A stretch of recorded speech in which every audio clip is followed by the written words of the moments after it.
Alors bonjour à tous nos auditeurs.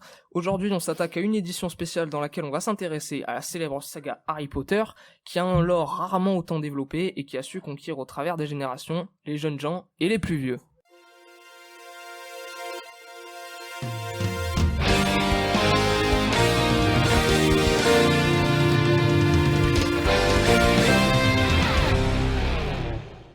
On est donc aujourd'hui avec un sacré nombre de chroniqueurs, dont Aslan. Bonjour. Mathéo. Salut. À la régie, nous avons Émile. Ouais. Et Kylian. Oui, bonjour. Lisa. C'est le contraire. C'est Lisa. Bonjour. Et Lisa. Bonjour. C'est Kylian qui ouvrira le bal aujourd'hui en nous parlant des polémiques d'Harry Potter et qui concerne également son autrice. En effet, je vais vous parler d'un problème concernant toute la licence d'Harry Potter et particulièrement son autrice. Donc, le tout dernier jeu, déjà sorti Hogwarts Legacy, subit une grande controverse à cause de Joanne Rowling, plus connue sous son nom de J.K. Rowling. Merci. Il est fort.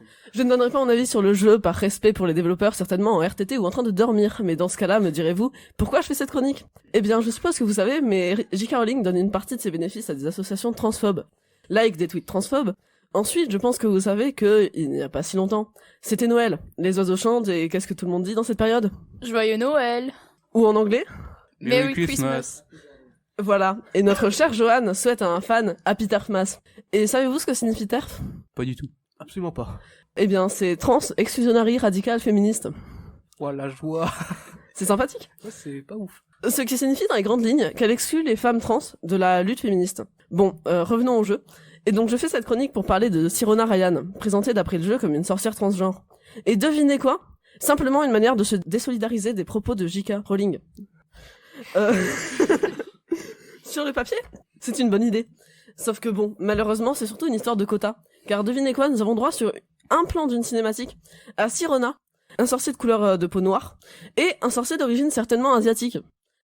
Ensuite, le jeu parle d'une rébellion de gobelins, une minorité opprimée. Dans l'univers d'Harry Potter, pour les décrire visuellement, un nez crochu, ils n'ont pas le droit de posséder de baguettes et sont désagréables. Bref, une minorité opprimée voulant se libérer du joug de son oppresseur, ce qui comparé avec, le Troisième Reich, et la traite que faisait subir un gentil moustachu allemand aux minorités juives, tziganes et autres. Le jeu est appelé au boycott de partout Twitter, était en feu. Bref, je vais finir cette chronique sur la plus grande découverte des dernières années. Le cas de J.K. Rowling représenterait en réalité le Ku Klux Klan, et son nom serait donc Joanne Ku Klux Klan Rowling. Super, et plus intéressant et déprimant que les propos transphobes de J.K. Rowling, on passe tout de suite à la biographie de Daniel Radcliffe.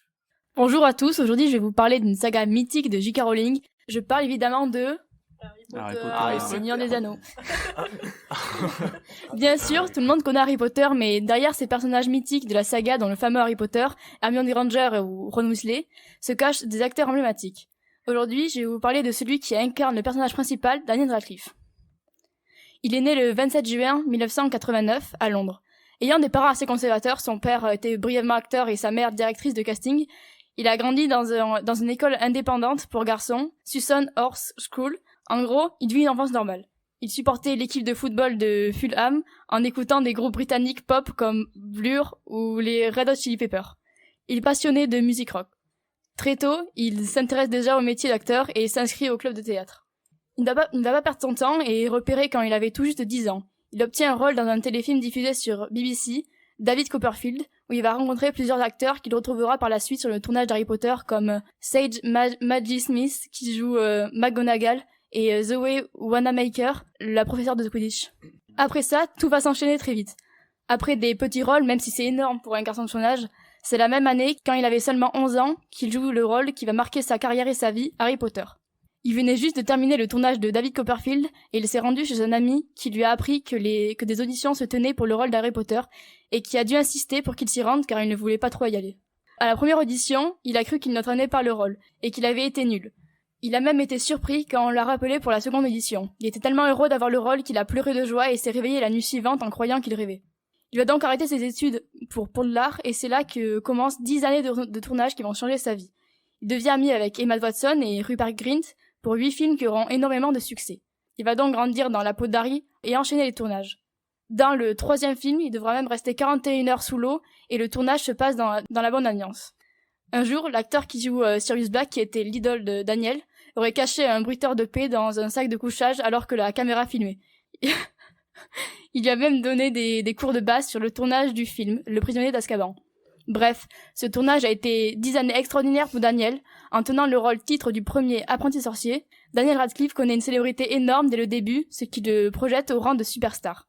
Le film devient le 3e plus gros succès de l'histoire du cinéma, derrière Titanic et Le Retour du Roi. Malheureusement, vous vous en doutez, autant de célébrités si jeunes, ce n'est jamais bon.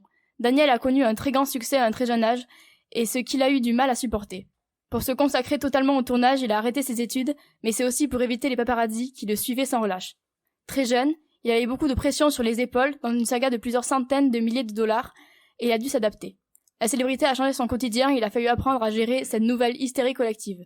La célébrité, c'est comme si vous traversiez une autoroute à fort trafic avec un bandeau dans les yeux. Bref, il n'a pas, lui non plus, échappé à la malédiction des enfants exposés trop tôt à la célébrité. Il a fini par perdre le contrôle de sa vie et a sombré dans l'alcool à la fin de la saga, en 2007. Il a trouvé refuge dans l'alcool car il ne supportait plus le regard des autres. Il en parle dans une émission off-caméra. Je me sentais épié quand j'allais dans un bar, dans un pub. La façon la plus rapide d'oublier cette attention, c'était de boire beaucoup. Et il se retrouvait enfermé dans un cercle vicieux.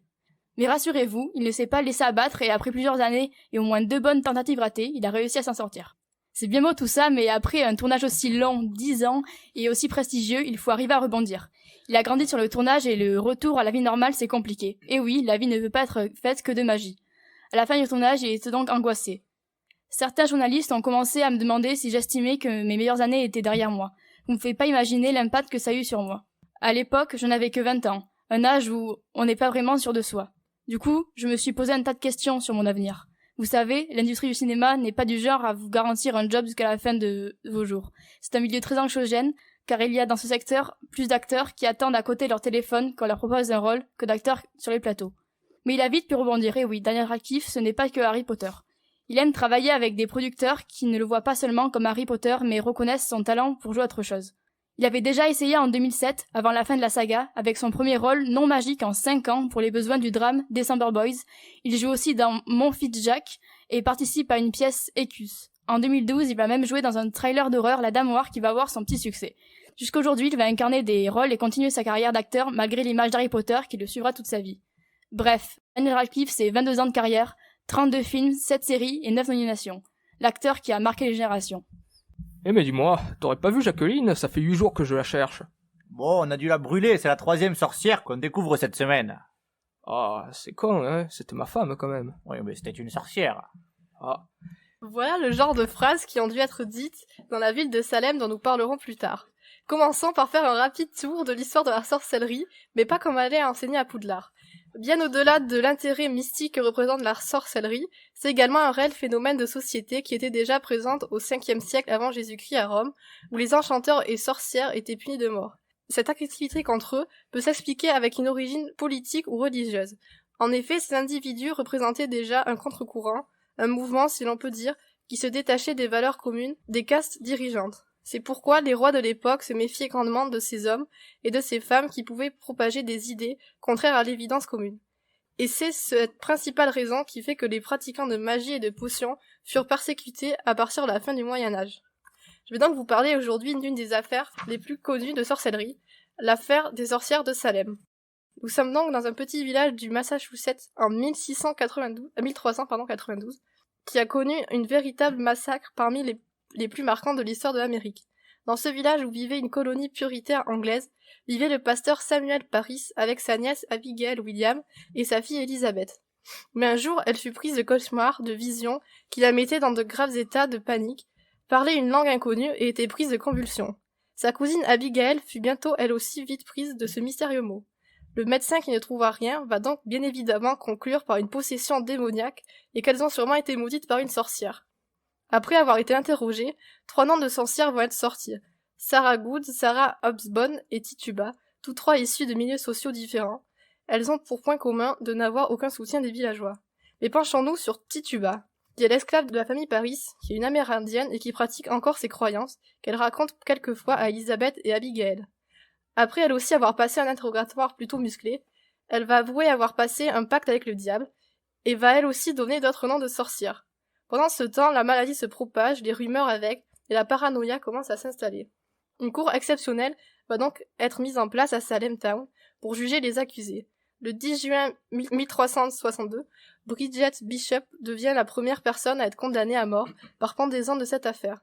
Et vous vous demanderez sûrement comment ont-ils eu des preuves pour assurer que c'est bel et bien une sorcière.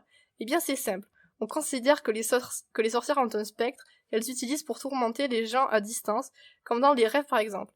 Il suffisait donc que quelqu'un assure que l'accusé avait été vu dans un rêve, et hop, coupable, ou encore il fallait que la personne récite une prière en entière devant tout le monde, et si elle se trompait, ce qui arrivait souvent à cause du stress, elles allaient direct être pendues. Dans cette folie, un enfant de 4 ans a même été accusé, ou encore des personnes qui, vu qu'elles étaient déjà accusées, par élan de camaraderie, vont alors dire qu'une autre personne faisait partie des leurs. Le problème était aussi que ceux qui se retrouvaient pendus étaient ceux qui n'avaient pas avoué être des sorciers ou des sorcières pendant le procès, et ceux qui avaient avoué, mais c'était ceux qui avaient accusé d'autres personnes et qui étaient donc relâchés. 25 personnes vont donc être exécutées en 6 mois, soit une toutes les semaines à peu près. Au bout de 6 mois, ils se sont enfin dit que l'existence des sorciers n'est peut-être pas un motif suffisant pour risquer de tuer des innocents. En effet, il était peut-être temps de se poser cette question, qui ne s'est d'ailleurs posée que quand le village a commencé à mourir, car il manquait des gens pour s'occuper des terres et du bétail, et suite à la venue du scientifique Thomas Brattel, qui a assisté à quelques procès avant d'écrire une lettre qui deviendra célèbre où il exprime ses sérieux doutes quant à la pertinence des preuves spectrales. En tout cas, même aujourd'hui, nous ne savons pas ce qui a provoqué cette maladie, soit de l'anxiété exagérée par les fillettes pour avoir de l'attention, soit l'ergolisme, qui est une intoxication due à un champignon qui parasite le seigle. Pour finir, ce qu'on sait, c'est que cette chasse aux sorcières n'a pas été un cas isolé pendant cette période, notamment en Europe. Je vous laisse imaginer l'ambiance qu'il y a eu les années d'après dans le village, où tout le monde s'accusait quelque temps plus tôt. L'ambiance dans les fêtes de village aurait dû être folle. Voilà donc ce qui se passe quand les moldus apprennent l'existence des sorciers. Conclusion, ne pas manger de champignons. Ouais. Et maintenant Mathéo qui nous fait un remaking des micro-trottoirs en micro-internat sur Harry Potter. Alors oui, moi au lieu de juste faire une chronique banale, j'ai décidé de sortir un peu de chez moi et de demander aux gens qu'est-ce qu'ils pensaient de Harry Potter. Bonjour Hassan, est-ce que tu peux me dire si tu connais Harry Potter? Ouais, je connais, tout le monde connaît. Tout le monde connaît Harry Potter. Alors avant de poursuivre, déjà, non Aslan, tout le monde ne connaît pas Harry Potter. Je maintiens que si. Alors moi je te maintiens que non, car j'ai demandé à plusieurs personnes et en effet, certaines m'ont répondu qu'ils ne connaissaient pas Harry Potter. Mais je t'arrête tout de suite, généralement c'était des personnes d'un âge assez important. Je voulais savoir quel est ton rapport à Harry Potter Personnellement, je le connais pas, mais après, mon rapport, comme tout le monde, j'ai trouvé ça en librairie et j'ai lu, quoi. Enfin, j'ai lu avant de le voir. Ok. Quel est ton personnage préféré dans Harry Potter? C'est bien sûr, j'ai une idée, Personnage. Sirius. Sirius? Alors moi aussi, personnellement, je suis d'accord avec toi Aslan. Sirius Black est un personnage que j'affectionne beaucoup aussi. Et j'aimerais vous demander, quel est votre personnage préféré à vous? Moi j'aime beaucoup Drago Malfoy de par sa gentillesse, son jeu d'acteur, sa chevelure, son charisme, ses chaussures, son style vestimentaire, ses dents, ses yeux, ses joues, son nez. J'aime beaucoup aussi ses bras et ses doigts et ses mains. Tu aimes beaucoup de choses chez lui. Pas ses orteils. Si aussi. Mais ça me tombe bien que tu dis ça parce que j'aime beaucoup aussi ses ongles, ses pieds, ses orteils, ses genoux. C'est bon, on a compris. Je pense qu'on peut s'arrêter là. Hein. J'ai plein de choses d'autres que j'aime chez lui. Hein. Et toi Kylian? À vrai dire, j'en ai pas trop. Ça va pas trop? Non. Dumbledore est quand même vachement stylé. Ah ouais? Je l'aime beaucoup. T'es plus penchant Dumbledore toi. Ouais. Ça tombe bien parce que j'adore Dumbledore, j'adore ses cheveux, son nez, ses yeux, ses Ah, dents. c'est bon, Et toi Émile, t'as l'air de vouloir nous le dire? Moi c'est Croutard. Croutard. Ah. Aussi appelé queue de verre, Moi bien sûr. aussi, mon personnage préféré. Ombrage aussi, très bon personnage, très gentil. Ah mais bien sûr, bien évidemment. Ok. C'est vrai que c'est un très bon personnage. Hein. Et est-ce que tu pourrais me dire le personnage que t'aimes le moins? Ombrage. Eh ben merci Hassan. Salut, ça va? Je voulais savoir, déjà tu connais Harry Potter? Bah oui ça va, mais oui je connais Harry Potter très bien, c'est un très bon film. Je voulais savoir, quel est ton rapport avec Harry Potter? Mon rapport, je suis pas un grand fan non plus de Harry Potter. C'est un très bonne série de films. Mais 2-3 choses me dérangent dans le film.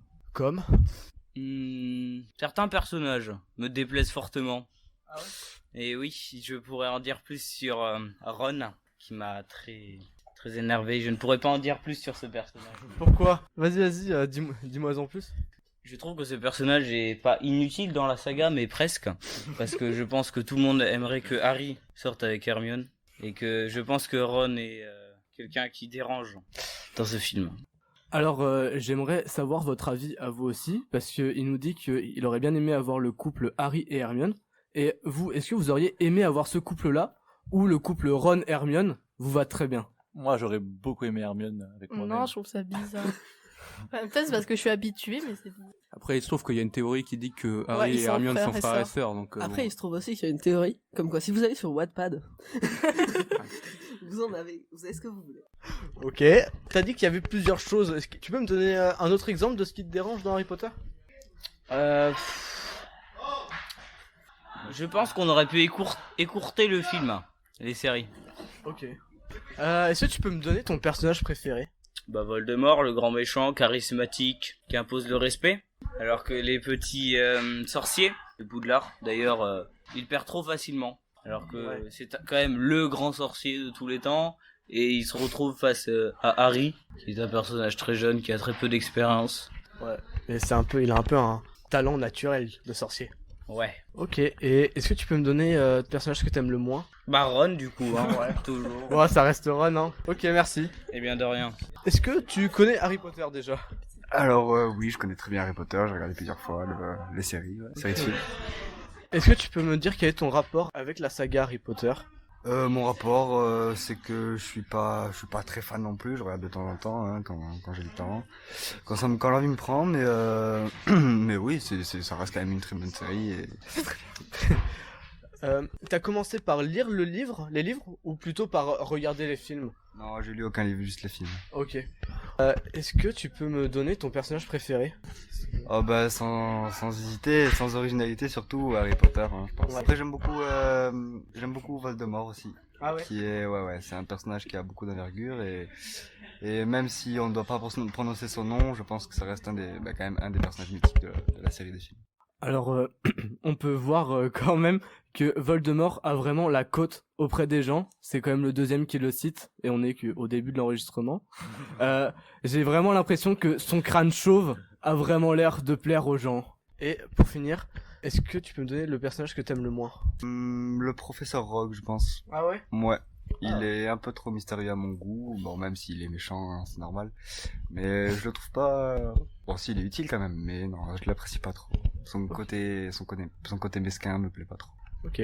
Alors, j'ai une question pour toi, Aslan, parce que il nous dit que Rogue est méchant, mais Aslan, est-ce que Rogue est vraiment méchant? Alors non, en fait, attention spoil, à la fin de la série, on apprend que Rogue, enfin la série de films et de livres, on apprend que Rogue est en fait un agent double pour Dumbledore, et que il ne fait que faire semblant enfin, il ressent une haine profonde contre Harry Potter, son père et Sirius, mais il n'empêche qu'il est quand même gentil et dans le camp des gentils. Ok, merci Aslan. Oh merci. Merci beaucoup. Est-ce que tu connais Harry Potter du coup? Oui, ça va, j'ai lu le livre et vu les films. Quel est ton rapport avec Harry Potter? Est-ce que t'es un fan ou t'es pas trop un fan? Je les avais lus en CM2, 6ème. Là, j'avais adoré la série, maintenant plus trop, mais c'est ma sœur qui s'y met à son tour. Ok. Donc tu m'as dit que t'avais lu les livres et t'avais vu les films. T'as commencé par lequel? J'ai commencé par lire le tome 1. Ensuite, j'ai lu tous les livres et après, j'ai regardé tous les films. Est-ce que t'as été déçu par les films ou pas? Eh bah, il y a eu 2 ou 3 ans qui sont passés entre ma lecture des livres et quand j'ai regardé les films. Du coup, je me rappelais plus très bien des livres, du coup, j'étais pas très déçu. Parce que je me rappelais pas vraiment de ce qui se passait dans les livres.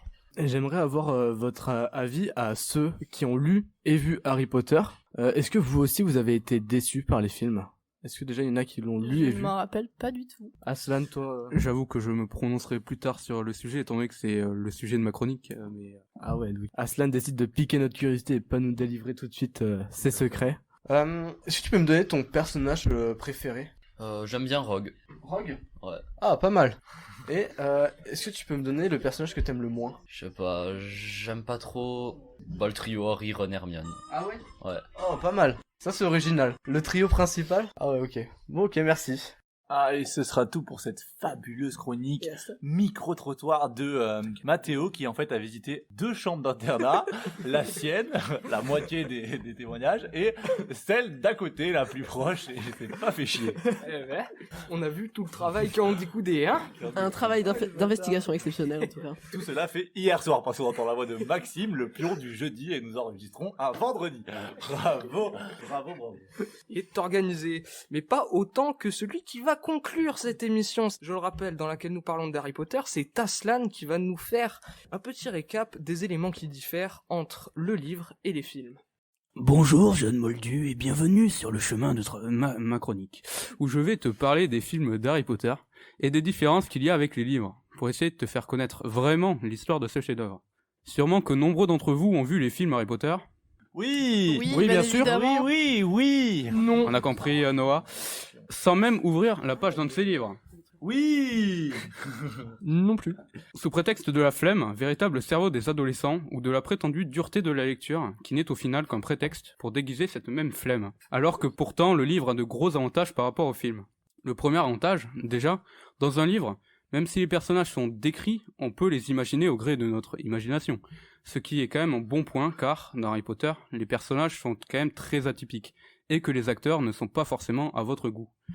Ensuite, tout simplement, dans un livre, on n'a pas d'acteurs, justement, et donc pas de mauvais acteurs. Et même s'il y en a que je trouve bons dans Harry Potter, comme Robbie Coltrane, l'acteur d'Hagrid, qui a son âme, il y en a avec qui j'ai du mal, comme Harry, qui parle comme s'il était un philosophe de 60 ans, tellement ses scripts sont trop écrits. En même temps, je le comprends, il était petit à l'époque. Mais à ce niveau-là, on dirait qu'il fait une chronique sur Harry Potter. Mais bref, sinon, ça va, je dramatise un peu. Mais ce film n'est pas non plus horrible. Ça devait même être très bien quand c'est sorti. Mais ça a un peu mal vieilli.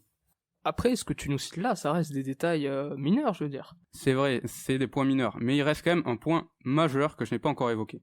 La beauté d'Harry Potter, la saga, pas le personnage, qui repose sur son histoire principale, racontée dans le livre et le film, mais aussi grandement sur le nombre des sorciers, qui encadrent ces histoires principales, les petits détails qui enrichissent la compréhension du monde de J.K. Rowling, et le réalisme de l'histoire qui est racontée. Et c'est là qu'il y a des différences marquées entre le film et le livre. Le livre n'étant pas limité en temps de lecture, contrairement au film. Il y a donc forcément des moments, ou même parfois des scènes entières qui sautent dans le film, par faute de temps. Rendez-vous quand même compte que plusieurs personnages, certes mineurs, mais qui reviennent souvent au cours des livres, comme Peeves, l'esprit farceur, ou le professeur Beans, qui enseigne l'histoire de la magie, tous ces personnages ont été complètement coupés au montage. Du coup, le film raconte bien l'histoire principale du livre, mais il raconte que ça, malheureusement. A contrario, le livre d'Harry Potter regorge de minuscules détails qui font rire ou sourire les lecteurs. Comme le fait que Dumbledore ait une cicatrice en forme de plan de métro de Londres sur son genou gauche, j'imagine que vous ne le saviez pas. Ou encore les pages entières accordées à Errol, le vieux hibou des Weasley, qui est tellement vieux qu'il manquerait de mourir après chaque transport de courrier. C'est pour moi tous ces détails qui mettent véritablement les livres Harry Potter au niveau de légende, car même s'ils ne sont pas importants dans l'histoire principale, ils créent une sensation d'immersion et te donnent envie de continuer à en apprendre plus sur le monde merveilleux des sorcières et des sorciers. En tout cas, merci pour cette magnifique chronique, Aslan. Mais de rien. De super détails. Ça m'a donné envie de relire les livres. Moi aussi, si je les avais. Si tu veux, je te les prête. Hein. Du coup, c'est bon, vous avez compris pour moi. C'est super. Bref, on se retrouve dans X temps pour une super chronique sur Je t'aime. Attendez, je l'ai. Et on se retrouve dans 2 semaines pour un prochain épisode. C'était...